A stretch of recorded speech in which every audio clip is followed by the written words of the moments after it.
everyone, and welcome back. I am gearing up for another historically accurate cosplay, which means quite a bit of research into a time period that I honestly don't know a ton about. I'm specifically looking at menswear from around the late 1830s and early 1840s for this particular project, which I will talk about later. And as I started doing this research, I realized that there is a lot going on in that time period. Fashion for men is very interesting. The silhouette is really interesting. The pattern choices, the color choices, everything is very flashy and pretty gaudy to our modern eye, and the general shape and silhouette that I see on men in that era is not what we typically think of as modern fashion, especially when you're looking at, say, the 1830s or even the 1820s. And that really got me thinking, when did men's fashion stop being interesting like this? When did it coalesce into the modern style that we tend to look at and see as boring today? Because the idea that men's fashion is boring is really heavily embedded in our modern culture. The interesting thing is, if you simply Google "why is men's fashion boring?" it comes up with a lot of results saying Beau Brummell over and over and over again. And I admit, before this particular video, I didn't know a ton about Beau Brummell, but I knew enough to know that he was a very eclectic and interesting person, a very vain person, and very interested in fashion, on a level that really wouldn't make sense to attribute all of men's fashion being boring to him. Also, he died in 1840 and had been exiled to Europe for quite a while before that, so there's no way that he brought about an entire shift in men's fashion in a time period that he was out of influence or dead. So obviously there were things taking place before and during and after Beau Brummell's time that led to men's fashion changing into what we really see as typical and boring men's fashion. So I figured this would be a really interesting way to approach studying the fashion of the 1830s and 40s, understanding how we got there, what crazy stuff was going on, and how it sort of ushered out at the end, rather than just looking at one tiny little blip in history. I figured the best place to start is looking at men's fashion in the late 18th century. But before we get into that, I want to go ahead and take a moment to thank the sponsor of the video this week, Birch Mattress. Waking up rested with a good start to my morning is absolutely essential to my day. I do a lot of physical work with shoemaking, filming, and sewing, and I can't stop just because I woke up sore and tired. So my mattress is incredibly important to me, which is why I was so excited to work with Birch Living. Not only do they come with the ease of having a premium mattress delivered to your door, but they understand the importance of materials. I've done entire videos on the history and feature natural textiles and rubber, so the fact that their mattresses are made from organic latex, New Zealand wool, American steel springs, and organic cotton means a lot to me. Birch products have a variety of certifications showing that they are all non-toxic, organic, and ethically produced, which means products like organic cotton sheets and their pillows are even made from recycled plastic bottles, and you get 2 free pillows with every mattress. Even better, everything is so comfortable. I have been traveling a bit over the last couple months, and there is no better feeling than coming home to your own bed.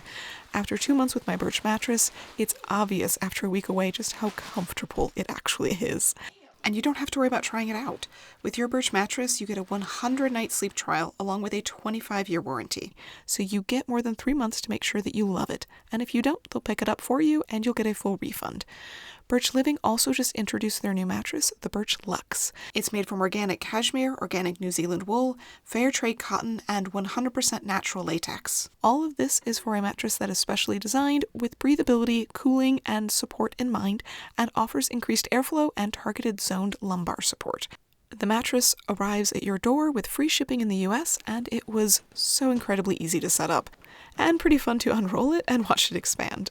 I love my Birch mattress, and I think you would too. If you're looking for a new bed, check out Birch. You can click the link below or go to birchliving.com/Nicole Rudolph to get $400 off your mattress plus 2 free pillows. Thanks again to Birch Mattress for sponsoring this week's video. Now on to the 18th century. we tend to have this imagery of the 18th century being a much more gaudy and flashy time period for men's fashion, and in some ways it was. You certainly can find more than enough fashion plates, usually French, that have really unusual color combinations, very flashy prints and designs, and while the silhouette definitely has some resemblance to the modern men's three-piece suit, it does have big differences in the overall silhouette. That means that the shoulders are very narrow, the chest is not accentuated in the same V shape that we're used to seeing from the front. It's a much more pigeon-breasted chest shape if you look at it from different angles, and it's just generally not what we think of as modern men's styling. The thing is, though, in the 18th century, fashion is still very regional. I mean, really, it was before that, and really it still is today in certain ways. What you wear in one country is not necessarily what you wear in another. And they very much had that same concept. In France, they wore fashions that were much more experimental, exciting, much more individualistic in many ways. And the English made fun of them for it. A lot. There are just endless numbers of satires making fun of French fashion, because the British prided themselves on being much more practical in their dress for both men and women, that they weren't nearly as ruffly and fluffy or decorative in their dress. They were much more practical. They wore wool, good British wools. They wore more practical colors. They didn't go in and out of fashion quite as fast, and were generally looked upon by the French as being much more out of date and dumpy. America kind of fits somewhere in the middle, depending on exactly where you are in the colonies or the states, depending on the year. Inevitably, fashion is going to be different just because of weather and because of regulations on things like cotton or whatever it may be. So they vary up a little bit, but England and France have this relationship already set in place well before Beau Brummell comes onto the scene, that the British are much more practical and plain in their dress, and the French less so. There are, however, some groups that do not follow this concept. You probably have heard of the term macaroni before, at least if you've ever heard the song Yankee Doodle Dandy. No, he's not talking specifically about pasta. He is talking about the fashionable men that called themselves, or rather, everyone else called, macaronis. The term itself seems to have come from the fact that most of these fashionable, usually wealthy young men did a European tour when they were young and would pick up things from Italy like pasta and other European traditions and fashions and trends. So they brought those things back with them to England, and then they sort of created their own little group. This was termed in the time the Macaroni Club.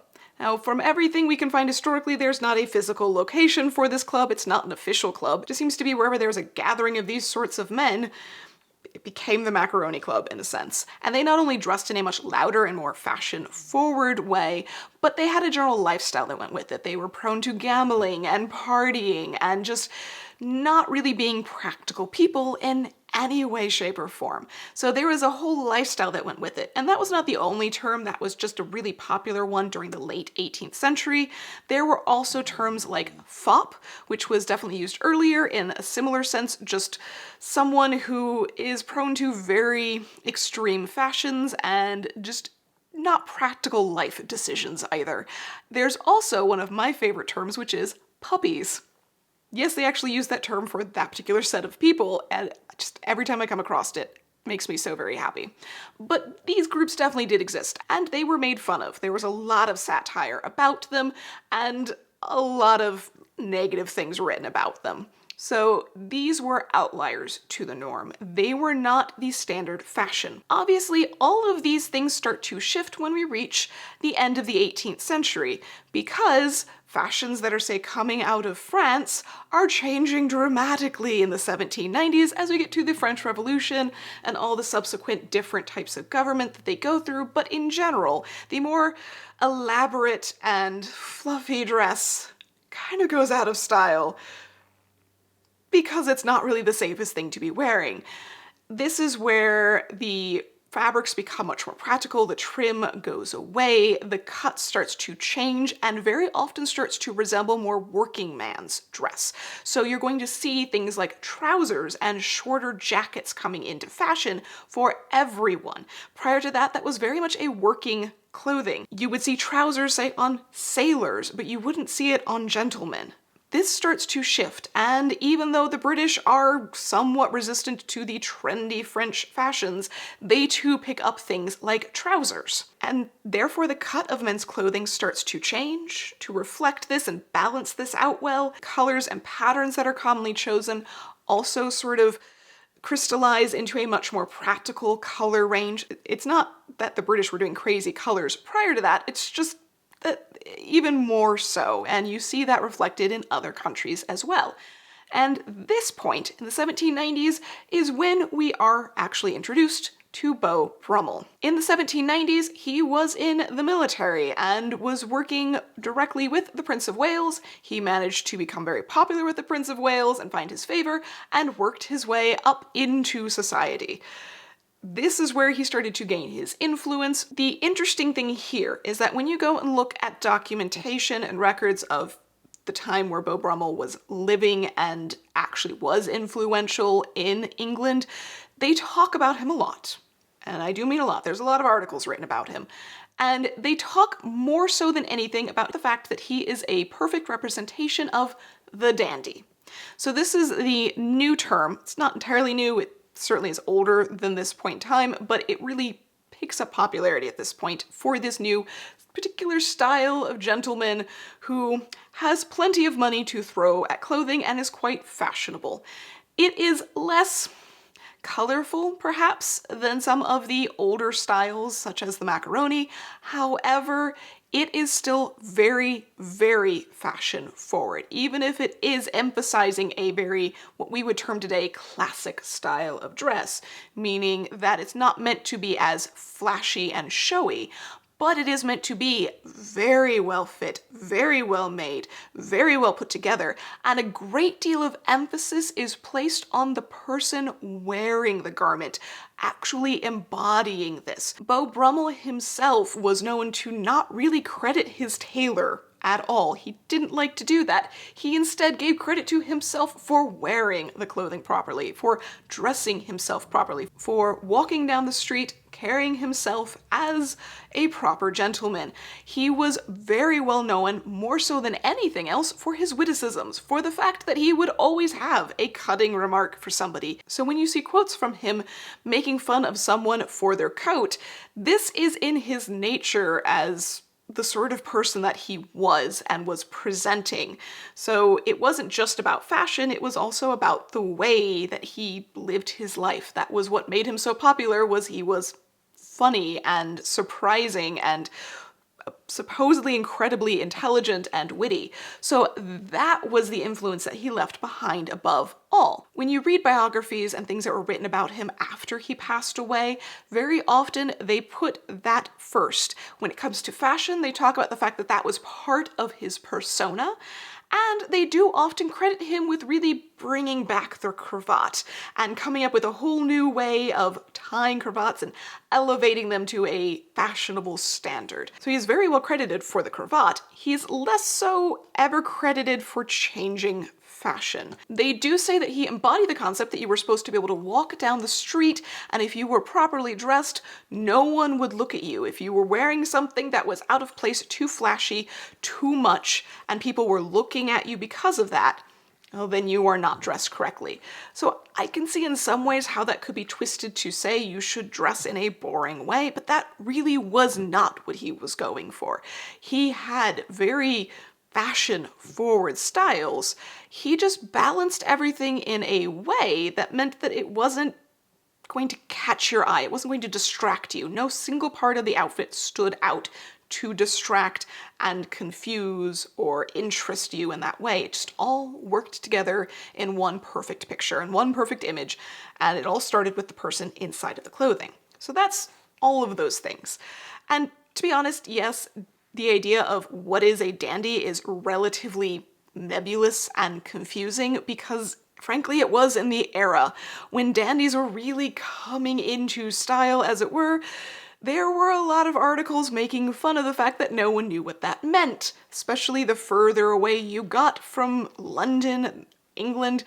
the more people were confused by it. I found multiple articles likening dandies to some sort of strange creature that roamed the forests at night.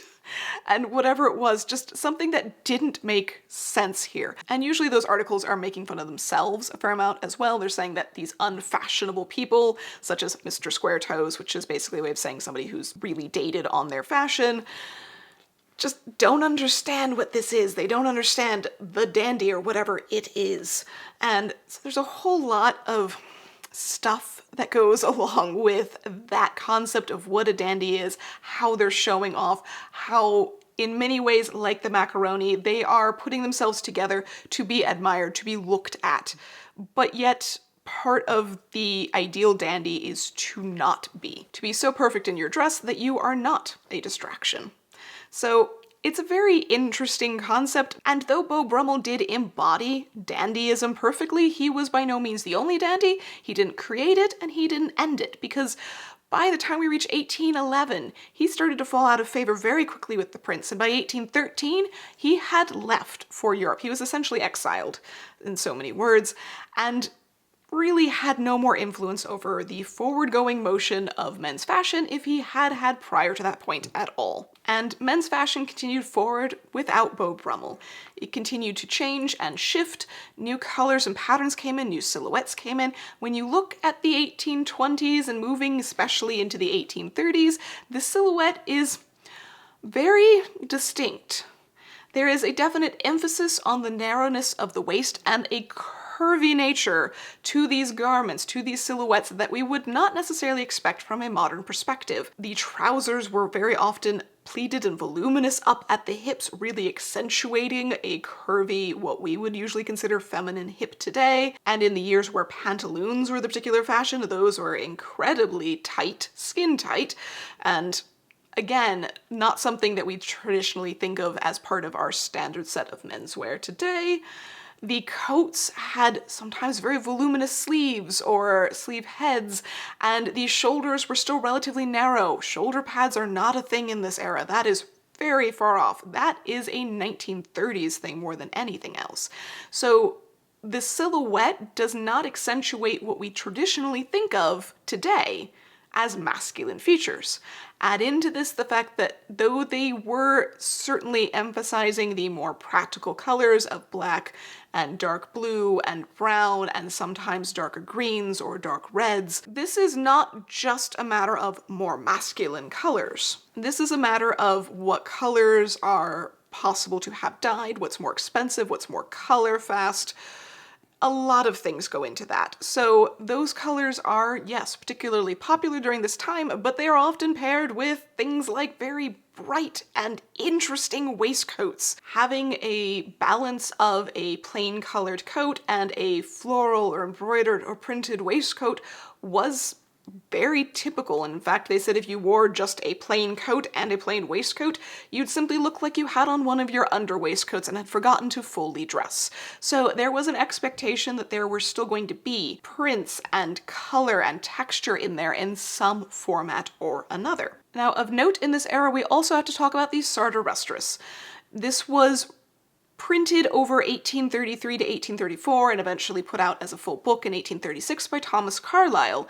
And he talked about kind of what we talk about today and how we view fashion today, that it's not just simply putting on clothing, but that clothing is a representation of the self, clothing is a self-expression, it is a way of sharing things, it is going to say a lot about the person. And while this particular series of writings doesn't seem to have directly affected the path of fashion, it certainly started to change how fashion was viewed. It brought forward this idea of reflecting upon and studying fashion as a general movement through history, as well as an individual representation and a societal representation. And that's going to eventually become pretty important as to why fashion starts to change in this era. But before that really crystallizes and happens, we get this flash of some of the most outrageous combinations of textile choices that I have ever seen. Because in the late 1830s, as we're coming off of those massive sleeves and really interesting silhouettes, we suddenly find fashion for men ensconced entirely in plaid. Tartan has become the trend that has just absolutely taken over English fashion. It is everywhere. And to capitalize on this, there is a book that is published in 1842 by the Stuart brothers, supposedly that is their name, all about the history of tartan in Scotland. How the different clans had different tartans, and this was this particular tartan for this group and that group, and supposedly it was essentially a reprint of a book that they had discovered from the 15th century, before tartan had actually been banned in Scotland by the English. So supposedly this was the history of tartan that had been forgotten, and it was so very romantic and full of beautiful colors and interesting designs, and everyone loved it. And tartan had already been so popular, and it just absolutely exploded, even more so in 1842. In reality, I do have to say, this book was not a copy from the 15th century. No such book existed, and in reality, most of what you see in there was completely made up, and most of the ideas of this particular Scottish clan has this particular tartan design come from around that era of the 19th century. It's a whole complicated history, but the idea that we have those specific designs for specific groups is a very modern one. You're not going to find a 15th century book on it because they didn't really do that in the same way.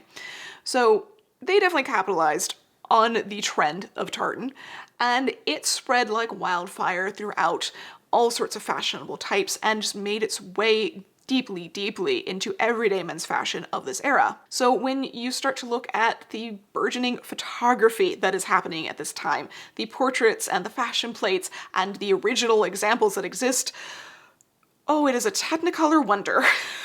And that's not to say that they weren't doing crazy prints like this before. You look at the 1830s, I swear, some of those things, if I blur my eyes the right way, I will start to see hidden figures and designs in them, like those magic eye things from my childhood. It's just a little painful to look at, but tartan really took off, and all of these other designs and geometric things that were so popular, they started to mix and match these things together, and it just, there's a lot going on here.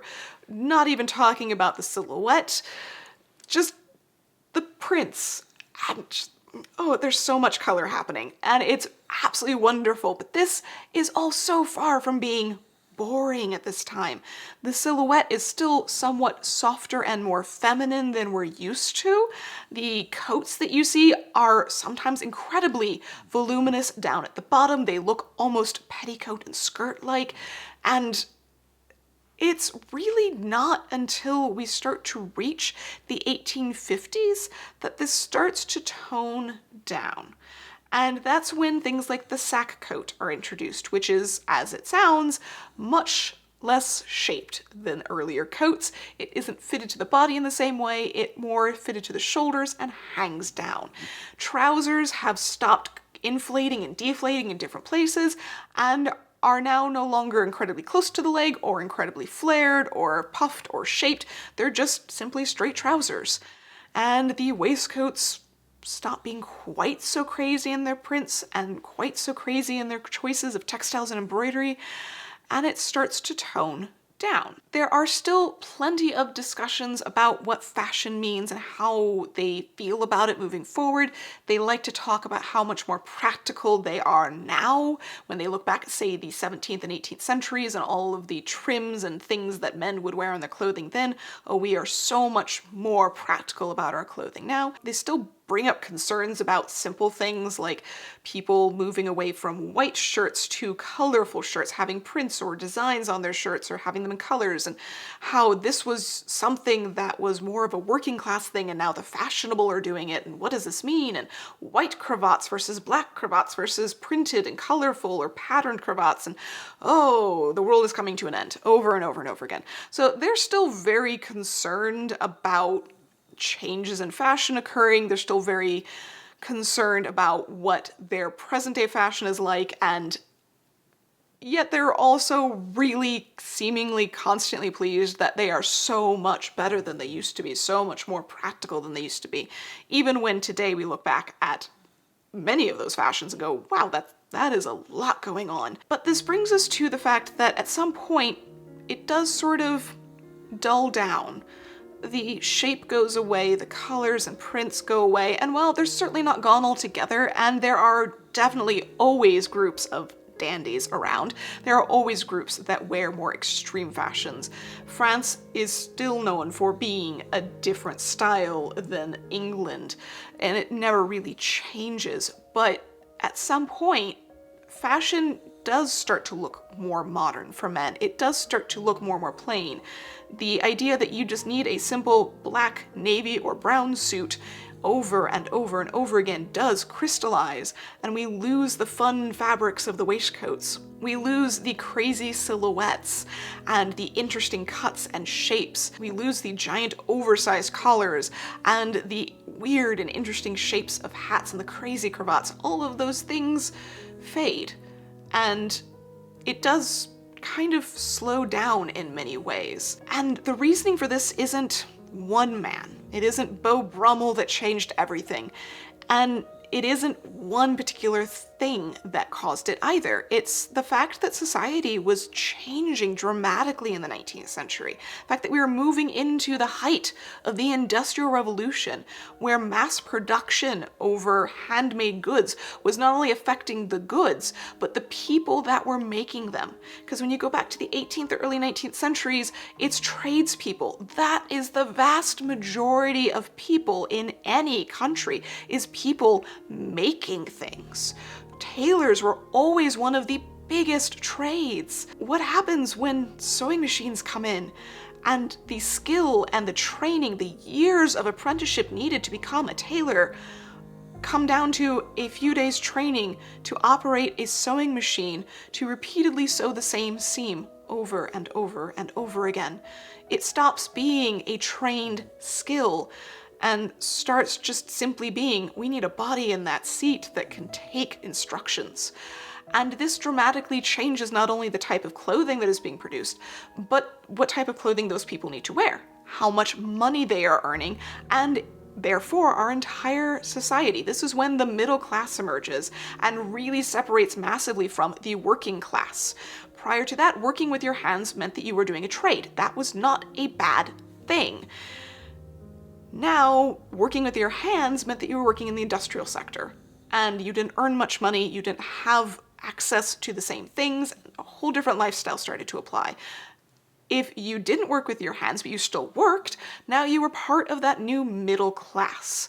And those people needed different clothing than the other groups did. They didn't have the money for the very wealthy, they didn't have the need for practicality and the lack of money that the working class did. And so they essentially developed what we really think of as office attire in many ways, because the emphasis stopped being on the individual. The emphasis was now placed on belonging in society, that it was really important that you were part of society, that you were part of this concept and really supported it, because if someone strayed from that and went the individual path, that was a bad thing. That was a dangerous thing for so many reasons. And that mindset really gives us a good understanding of why men's fashion coalesced into more or less a uniform. And that became the uniform of the middle class. I am going to an office to do my job. It's not supposed to be expressive of your individual interests and taste. It's supposed to be expressive of, I do this job, I belong in this group, and I belong in this society, and this is my role in this society, and all of those things.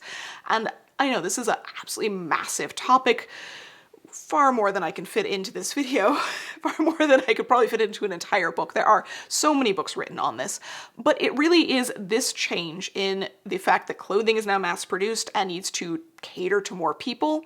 We need 100 people to buy this jacket rather than I'm making this jacket individually for the single person that ordered it, therefore I know they will like it. And they want to fit into society in a way that wasn't as heavily expected and encouraged in, say, the 18th or very early 19th centuries. And so I can start to see how Beau Brummell became a representation of this, because he did push for a more practical style of dress in certain ways, that you weren't supposed to be flashy with your clothing, you weren't supposed to be vulgar with your style, you were supposed to fit in a certain way. But he did this by standing out. He did this by being a dandy. He was not the typical man. He didn't dress like the typical man. He encouraged the typical man to dress better and more so, but he also knew that the typical man could never quite reach the point that he was at, because he had the talent, the poise, the intelligence, all of those things, including the money and the influence, in order to actually make that happen. And most people wouldn't. In reality, Beau Brummell would probably hate to be blamed for men's fashion becoming boring, when in reality that shift took place over decades and didn't really even coalesce into what we typically would look at for men's fashion and go, oh yeah, that is pretty boring, until well after he had passed away.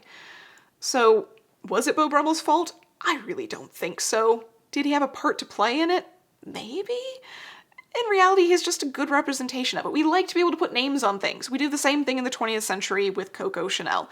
She was not the thing that started the 1920s. She just represented it really well. She pulled it off really, really well, and she became an icon of it. But she did not invent it. It was already headed there. And in reality, men's fashion did some crazy, crazy stuff after Beau Brummell was around, long before it started to get boring. Which brings us back around to that late 1830s, early 1840s point that I have been researching, because this all started because I looked at this character that I decided that I wanted to do a historically accurate cosplay version of and question how much of this could possibly be accurate, because there's a lot going on in this outfit. On top of the crazy combination of textiles happening in this particular ensemble, they were also done to scale. Because this, my friends, was not on a human being, but instead a Muppet. Yes, that is right. I'm going to be trying to do a historically accurate cosplay version of Gonzo from A Christmas Carol. And if you haven't watched Abby's video on this, I highly recommend it. Muppet's Christmas Carol is one of the most historically accurate movies ever when it comes to costuming. It is mind-blowingly accurate, especially for the fact that everything was done on small scale and had to be scaled down. And that's where I started and really wanted to know, would they have actually historically mixed these plaids and prints and colors and textures together? The answer was a resounding yes, and in fact, it was not hard for me to find historical examples of a slightly scaled up version of all of the fabrics that he had.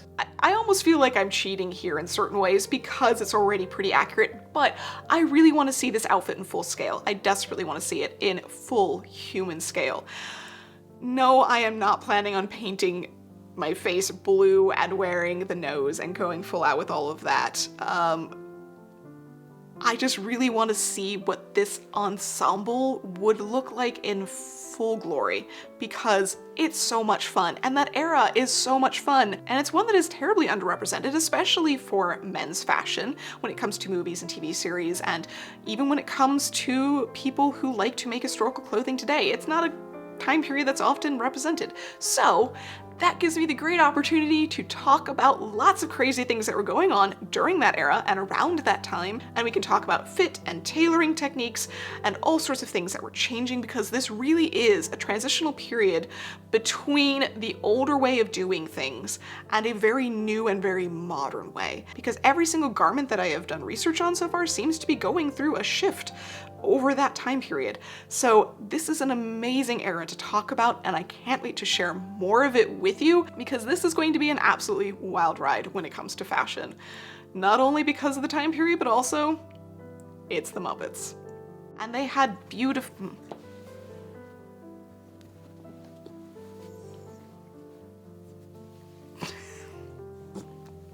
I feel like this is going to become the ending portion to every single video that I film on this. I love you, honey. I do.